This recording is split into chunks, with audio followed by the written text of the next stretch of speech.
Friends, welcome back to my channel. ಸರ್ಕಾರದ ಕಡೆಯಿಂದ ಒಂದು ಗುಡ್ ನ್ಯೂಸ್ ಇದೆ. ಏನಪ್ಪಾ ಅಂದ್ರೆ ಉಚಿತವಾಗಿ ಹೊಲಿಗೆ ಯಂತ್ರನ ವಿತರಣೆ ಮಾಡ್ತಿದ್ದಾರೆ. ಇದಕ್ಕೆ ಆನ್ಲೈನ್ ಅಪ್ಲಿಕೇಶನ್ ಕರೆದಿದ್ದಾರೆ. ಸೊ ಯಾರೆಲ್ಲ ಅಪ್ಲಿಕೇಶನ್ ಹಾಕಬೇಕು, ಅಪ್ಲಿಕೇಶನ್ ಹಾಕೋದಕ್ಕೆ ಏನೇನು ಡಾಕ್ಯುಮೆಂಟ್ಸ್ ಬೇಕು, ಲಾಸ್ಟ್ ಡೇಟ್ ಯಾವಾಗ, ಎಲ್ಲಿ ಅಪ್ಲಿಕೇಶನ್ ಹಾಕಬೇಕು, ಕಂಪ್ಲೀಟ್ ಇನ್ಫಾರ್ಮೇಷನ್ ಈ ವಿಡಿಯೋದಲ್ಲಿ ಸಿಗುತ್ತೆ. ಮೊದಲನೇ ಬಾರಿ ಜನಸಮಯ ಯೂಟ್ಯೂಬ್ ಚಾನಲ್ ನೋಡ್ತಾ ಇದ್ರೆ ಮಿಸ್ ಮಾಡದೆ ಸಬ್ಸ್ಕ್ರೈಬ್ ಮಾಡ್ಕೊಳ್ಳಿ. ಮತ್ತೆ ಇದೇ ರೀತಿಯ ಮಾಹಿತಿಗೋಸ್ಕರ ನನ್ನ ಟೆಲಿಗ್ರಾಮ್ ಗ್ರೂಪ್ ಇದೆ ಜನಸಮಯ ಅಂತ. ಇಲ್ಲಿವರೆಗೂ ಯಾರು ಜಾಯ್ನ್ ಆಗಿಲ್ವೋ ಅವರು ಈಗಲೇ ಜಾಯ್ನ್ ಆಗಿ. ಡಿಸ್ಕ್ರಿಪ್ಷನ್ ಬಾಕ್ಸ್ ಅಲ್ಲಿ ಲಿಂಕ್ ಹಾಕಿರ್ತೀನಿ.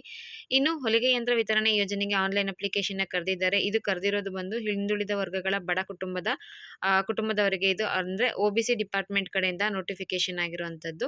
ಎಲ್ಲಾ ಜಿಲ್ಲೆಯವರು ಇದಕ್ಕೆ ಅಪ್ಲಿಕೇಶನ್ ಹಾಕಬಹುದು. ಲಾಸ್ಟ್ ಟೈಮ್ ಒಂದು ಅಪ್ಲಿಕೇಶನ್ ಕರೆದಿದ್ರು ಹೊಲಿಗೆ ಯಂತ್ರದ್ದು, ಆದ್ರೆ ಅದು ಕೇವಲ ಚಿಕ್ಕಬಳ್ಳಾಪುರ ಡಿಸ್ಟಿಕ್ ಮಾತ್ರ ಬಿಟ್ಟಿದ್ರು. ಈಗ OBC ಡಿಪಾರ್ಟ್ಮೆಂಟ್ ಏನಿದೆ ಇದು ಕರ್ನಾಟಕದ ಎಲ್ಲಾ ಜಿಲ್ಲೆಯವರು ಕೂಡ ಇದಕ್ಕೆ ಅರ್ಜಿನ ಸಲ್ಲಿಸಬಹುದು. ಇನ್ನು OBC ಡಿಪಾರ್ಟ್ಮೆಂಟ್ ಅಲ್ಲಿ ಬರುವಂತಹ ಪ್ರವರ್ಗ 1, 2A, 3A ಮತ್ತು 3Bಗೆ ಸೇರಿರುವಂತವರು ಇದಕ್ಕೆ ಅಪ್ಲಿಕೇಶನ್ ಸಲ್ಲಿಸಬಹುದು. ಮತ್ತೆ ಇದಕ್ಕೆ ನಿಮಗೆ ಒಂದ್ ಸ್ವಲ್ಪ ಇನ್ಕಮ್ ಲಿಮಿಟ್ ಇದೆ. ಹಳ್ಳಿಲಿ ಇರುವಂತವ್ರು, ಗ್ರಾಮಾಂತರ ಪ್ರದೇಶದಲ್ಲಿ ಇರುವಂತವ್ರಿಗೆ ವರ್ಷಕ್ಕೆ 98,000ಕ್ಕಿಂತ ಕಮ್ಮಿ ಹಣ ಇರಬೇಕು. ಮತ್ತೆ ಪಟ್ಟಣ ಪ್ರದೇಶ, ನಗರದಲ್ಲಿ ಇರುವಂತವ್ರು ಅವರಿಗೆ ವಾರ್ಷಿಕ ಆದಾಯ 1,20,000ಕ್ಕಿಂತ ಕಮ್ಮಿ ಇರಬೇಕು. ಅಂದ್ರೆ ಈಗ ಸಿಟಿಲಿ ಇರೋರಿಗೆ ತಿಂಗಳಿಗೆ 12,000 ರೂಪಾಯಿ ಸಂಬಳ ಅನ್ನೋ ರೀತಿಯಲ್ಲಿ, ತಿಂಗಳಿಗೆ 10,000 ರೂಪಾಯಿ ಅನ್ನೋ ರೀತಿ ಸಂಬಳ, 12 ತಿಂಗಳಿಗೆ 1,20,000 ರೂಪಾಯಿ ಆಗುತ್ತೆ. ಸೊ ಈ ರೀತಿಯಾಗಿ ಅವರು ಇದು ಮಾಡಿದ್ದಾರೆ. ಇನ್ನು ಅಪ್ಲಿಕೇಶನ್ ಹಾಕೋದಕ್ಕೆ ಏಜ್ ಎಷ್ಟಿರಬೇಕು ಅಂದ್ರೆ 18 ವರ್ಷ ಕಂಪ್ಲೀಟ್ ಆಗಿರಬೇಕು. ಜೊತೆಗೆ 55 ವರ್ಷದ ಒಳಗಡೆ ಇರುವಂತವ್ರು ಅಪ್ಲಿಕೇಶನ್ ಸಲ್ಲಿಸಬಹುದು. ನೋಡಿ, ಇದ್ರೊಳಗಡೆ ತಿಳಿಸಿದ್ದಾರೆ. ಈ ಯೋಜನೆಗೆ ವಿಶ್ವಕರ್ಮ, ಉಪ್ಪಾರ, ಅಂಬಿಗ, ಸವಿತಾ, ಮಡಿವಾಳ, ಅಲೆಮಾರಿ ಮತ್ತು ಅರೆ ಅಲೆಮಾರಿ ಸಮುದಾಯ, ಒಕ್ಕಲಿಗ ಸಮುದಾಯ, ಲಿಂಗಾಯತ ಸಮುದಾಯ, ಕಾಡುಗೊಲ್ಲರು, ಮರಾಠ ಮತ್ತು ಇದರ ಉಪಜಾತಿಗಳು ಏನಿರ್ತಾರೆ ಅಂಥವ್ರು ಅಪ್ಲಿಕೇಶನ್ ಹಾಕೋದಕ್ಕೆ ಎಲಿಜಿಬಲ್ ಇರೋದಿಲ್ಲ.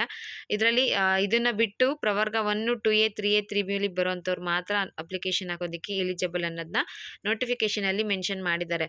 ಆ ನೋಟಿಫಿಕೇಶನ್ ಬೇಕಿದ್ರೆ ನಾನು ಡಿಸ್ಕ್ರಿಪ್ಷನ್ ಬಾಕ್ಸ್ ಅಲ್ಲಿ ಲಿಂಕ್ ಹಾಕಿರ್ತೀನಿ. OBC ಡಿಪಾರ್ಟ್ಮೆಂಟ್ ಅಫಿಷಿಯಲ್ ವೆಬ್ಸೈಟ್ ಅಲ್ಲಿ ಇದ್ರದ್ದು ನೋಟಿಫಿಕೇಶನ್ ಇದೆ. ಅದ್ರ ಮುಖಾಂತರನೇ ನಾನು ಇವತ್ತು ನಿಮಗೆ ಇನ್ಫಾರ್ಮೇಶನ್ ತಿಳಿಸ್ತಿರೋದು.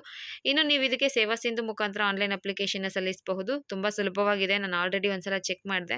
ಆನ್ಲೈನ್ ಅಪ್ಲಿಕೇಶನ್ ಹಾಕಬಹುದು. ಅದರಲ್ಲೇ ನಿಮಗೆ ಸ್ವಲ್ಪ ಡೀಟೇಲ್ಸ್ ಎಲ್ಲ ಕೇಳುತ್ತೆ, ಫಿಲ್ ಮಾಡ್ಕೊಂಡು ಹೋಗಬೇಕು. ಮತ್ತೆ ನಿಮಗೆ ಟೈಲರಿಂಗ್ ಕಲ್ತಿದ್ರೆ ಅದು ಕೇಳುತ್ತೆ. ಸೊ ಟೈಲರಿಂಗ್ ಕಲ್ತಿರೋದ್ರ ಬಗ್ಗೆ ನೀವು ಖಾತ್ರಿ ಮಾಡ್ಕೊಂಡಿರ್ಬೇಕು. ಇದಕ್ಕೆ ಏನೇನು ಡಾಕ್ಯುಮೆಂಟ್ಸ್ ಬೇಕಾಗುತ್ತೆ, ನಿಮ್ಮ ಆಧಾರ್ ಕಾರ್ಡ್ ಲಿಂಕ್ ಆಗಿರೋ ಬ್ಯಾಂಕ್ ಪಾಸ್ಬುಕ್ ಬೇಕಾಗುತ್ತೆ, ಆಧಾರ್ ಕಾರ್ಡ್ ಬೇಕಾಗುತ್ತೆ, ರೇಷನ್ ಕಾರ್ಡ್ ಬೇಕಾಗುತ್ತೆ. ಇದ್ರ ಜೊತೆಗೆ ನಿಮಗೆ ಇನ್ನೊಂದು ಇಂಪಾರ್ಟೆಂಟ್ ಏನಪ್ಪಾ ಅಂದ್ರೆ, ನಿಮ್ಮ ಹೆಸರಲ್ಲಿ ಏನಿರುತ್ತೆ ಕ್ಯಾಸ್ಟ್, ಇನ್ಕಮು, ಆಧಾರ್ ಕಾರ್ಡು ಮತ್ತೆ ಬ್ಯಾಂಕ್ ಪಾಸ್ಬುಕ್ 3 ಕೂಡ ಒಂದೇ ತರ ಇರಬೇಕು. 4 ಕೂಡ ಯಾವುದ್ರಲ್ಲೂ ಒಂದು ಇನ್ಶಿಯಲ್ ಕೂಡ ಮಿಸ್ಟೇಕ್ ಇರಬಾರ್ದು. ಎಲ್ಲಾದ್ರಲ್ಲೂ ನಿಮ್ದು ಒಂದೇ ನೇಮ್ ಇರಬೇಕು.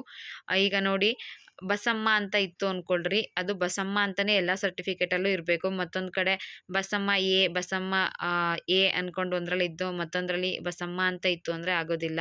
ಮತ್ತೆ ಇವರು ಮದ್ವೆ ಆದ್ಮೇಲೆ ಕೆಲವು ಹೆಣ್ಮಕ್ಳು ಅವ್ರ ಗಂಡನ ಹೆಸರು ಎಲ್ಲ ಸೇರ್ಸ್ಕೊಂತಾರಲ್ವಾ, ಆ ತರ ಇದ್ರೆ ಕೂಡ ಎಲಿಜಿಬಲ್ ಆಗೋದಿಲ್ಲ, ಅದು ರಿಜೆಕ್ಟ್ ಆಗುತ್ತೆ. ನಿಮ್ಮ ಎಲ್ಲ ಸರ್ಟಿಫಿಕೇಟ್ಗಳಲ್ಲಿ ನೇಮ್ ಒಂದೇ ತರಾನೇ ಇರಬೇಕು ಅಂತ ತಿಳಿಸಿದ್ದಾರೆ. ಇನ್ನೊಂದು ಇಂಪಾರ್ಟೆಂಟ್ ಅಪ್ಡೇಟ್ ಏನಪ್ಪಾ ಅಂದ್ರೆ, ನೀವು ಒಂದ್ಸಲ ಏನಾದರೂ OBC ಡಿಪಾರ್ಟ್ಮೆಂಟ್ ಇಂದ ಬೇರೆ ಯಾವುದೇ ಯೋಜನೆಯಿಂದ ಲಾಭ ಪಡ್ಕೊಂಡಿದ್ರೆ ನೀವು ಎಲಿಜಿಬಲ್ ಇರೋದಿಲ್ಲ ಅಂತ ತಿಳಿಸಿದ್ದಾರೆ. ಅಂದ್ರೆ ಈಗ ನೋಡಿ, OBC ಡಿಪಾರ್ಟ್ಮೆಂಟ್ ಇಂದ ಮನೆ ಕಟ್ಟೋದಿಕ್ಕೆ ಸಾಲ ಸಿಗುತ್ತೆ, ವೈಯಕ್ತಿಕ ಸ್ವಂತವಾಗಿ ಬಿಸ್ನೆಸ್ ಮಾಡೋದಕ್ಕೆ ನಿಮಗೆ ಸಾಲ ಸಿಗುತ್ತೆ, ಗಂಗಾ ಕಲ್ಯಾಣ ನೀರಾವರಿ ಯೋಜನೆ ಮತ್ತೆ ಬೇರೆ ಯಾವ್ದಾದ್ರು ಸ್ಕೀಮ್ಗಳಿಂದ ನೀವು OBC ಡಿಪಾರ್ಟ್ಮೆಂಟ್ ಇಂದ ಈಗಾಗಲೇ ಏನಾದರೂ ಲಾಭ ಪಡ್ಕೊಂಡಿದ್ರೆ, ಯಾವ್ದಾದ್ರು ಸ್ಕೀಮ್ ನಿಮ್ಗೆ ಬಂದಿತ್ತು ಅಂದ್ರೆ ನೀವು ಮತ್ತೆ ಅಪ್ಲಿಕೇಶನ್ ಹಾಕೋದಕ್ಕೆ ಎಲಿಜಿಬಲ್ ಇಲ್ಲ ಅಂತ ಹೇಳಿದ್ದಾರೆ. ಮತ್ತೆ ನಿಮ್ಮ ಮನೆಯಲ್ಲಿ ಬೇರೆ ಯಾರಿಗೂ ಬಂದಿತ್ತು ಅಂದ್ರೆ, ನಿಮ್ಮ ಮನೇಲಿ ಬಂದಿದ್ರು ಕೂಡ ಕುಟುಂಬದವರು ಬೇರೆ ಯಾರು ಇದಕ್ಕೆ ಅಪ್ಲಿಕೇಶನ್ ಹಾಕೋದಕ್ಕೆ ಎಲಿಜಿಬಲ್ ಇಲ್ಲ ಅಂತ ತಿಳಿಸಿದ್ದಾರೆ. ಇನ್ನು ಲಾಸ್ಟ್ ಇಯರ್ ಅಪ್ಲಿಕೇಶನ್ ಹಾಕಿರ್ತೀರಾ, ಆದ್ರೆ ನಿಮಗೆ ಸೆಲೆಕ್ಷನ್ ಆಗಿರೋದಿಲ್ಲ ಅಂದ್ರೆ ಮತ್ತೆ ನೀವು ಅಪ್ಲಿಕೇಶನ್ ಹಾಕೋ ಅವಶ್ಯಕತೆ ಇಲ್ಲ ಅಂತ ತಿಳಿಸಿದ್ದಾರೆ.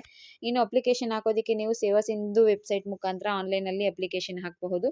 ಮತ್ತು ಗ್ರಾಮ 1, ಕರ್ನಾಟಕ 1, ಬೆಂಗಳೂರು 1ಗಳಲ್ಲಿ ಆನ್ಲೈನ್ ಅಪ್ಲಿಕೇಶನ್ ಸಲ್ಲಿಸಬಹುದು ಅನ್ನೋ ಮಾಹಿತಿನ ನೀಡಿದ್ದಾರೆ.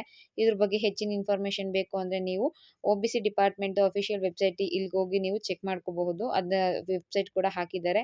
ಇನ್ನು ಹೆಚ್ಚಿಗೆ ಇನ್ಫಾರ್ಮೇಶನ್ ಬೇಕು ಅಂದ್ರೆ ಕೆಳಗಡೆ ಕಾಣ್ತಿರುವಂತಹ 3 ಮೊಬೈಲ್ ನಂಬರ್ಗಳಿಗೆ ನೋಡಿ, 2 ಮೊಬೈಲ್ ನಂಬರ್ಗಳಿದೆ, ಮತ್ತೊಂದು ಲ್ಯಾಂಡ್ ಲೈನ್ ನಂಬರ್ ಇದೆ. ಈ ನಂಬರ್ಗಳಿಗೆ ಕಾಲ್ ಮಾಡಿ ಇನ್ಫಾರ್ಮೇಶನ್ ಕಲೆಕ್ಟ್ ಮಾಡ್ಕೋಬಹುದು. ಮತ್ತೆ ಇಲ್ಲಿ ಕೊಟ್ಟಿರುವಂತಹ ಈ ನಂಬರ್ಗಳು ಜಾಸ್ತಿ ಟೈಮ್ ಕಾಲ್ ಪಿಕ್ ಮಾಡೋದಿಲ್ಲ.